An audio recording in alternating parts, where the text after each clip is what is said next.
Well, my name is Isidro Rivera. I came from Puerto Rico over to New York. Then in New York, I couldn't find a job because I couldn't speak English. I joined the Army. I figured out that by joining the Army, we'll have a chance to learn the English. They had an ad on the paper, on the bulletin board again, about joining the parachute troops. So I signed my name right down below there.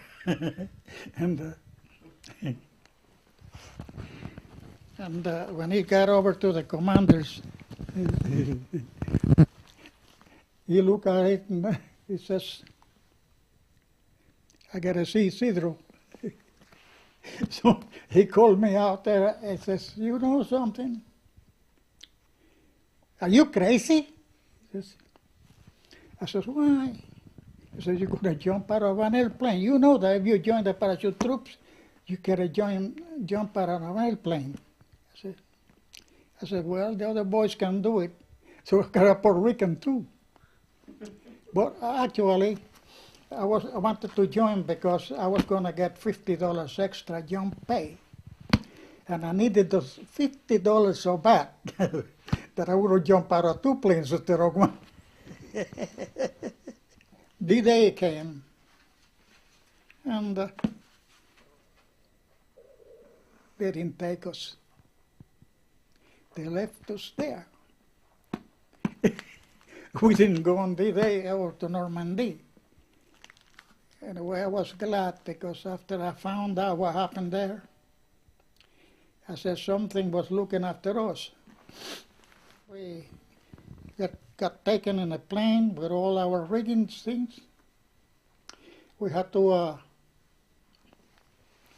tie our guns to the belly of the plane on a bomb rack. Then we go ahead and lace up all the sections, tie them up with a rope.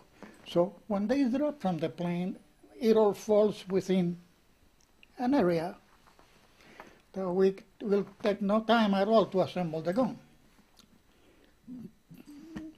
But misfortune hit us. We jump out of that plane with small arms, hand grenades. The sea ration, my sea rations were stuck on the musette bag that I tied up to the gun rack. They never dropped it. The gun went back to England. And we were left without the gun there. Now, a couple of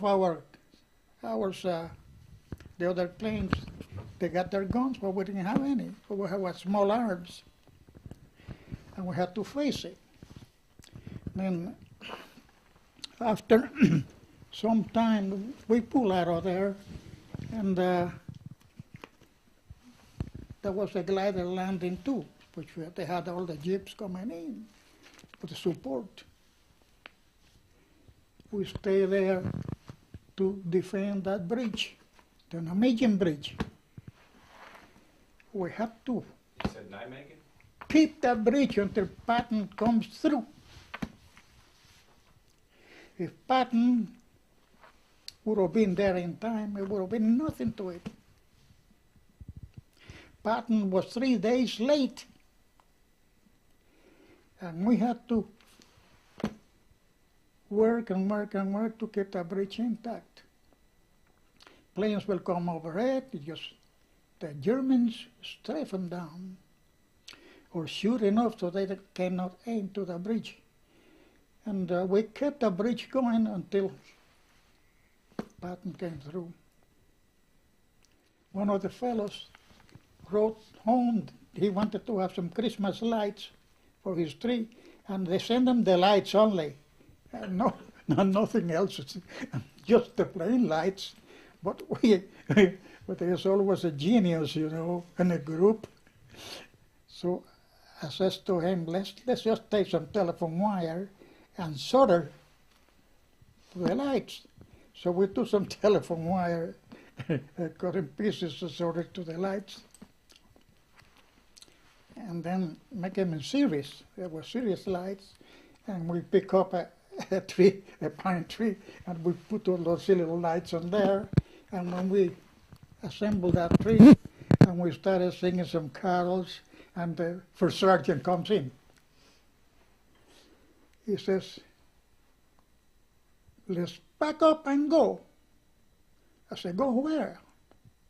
He says, "The German broke on the Bulge, you know, the Battle of the Bulge." So we pulled out. From there, I left the Christmas tree lighting up. We just took whatever we could in a little museum bag, cleaning and a couple of blankets to take off. We got up to the hills up there. It was nothing but about 4 feet of snow. You try to set a gun on the position there with 4 feet of snow. We were shoveling snow, trying to clear the spot to get the guns in position. And we managed to get the guns in position, and then after we got all set up, we had to sleep somewhere on top of the snow. We lay on top of the snow there, wrap up in a blanket, and in the morning the blanket was so frozen that you couldn't fold it.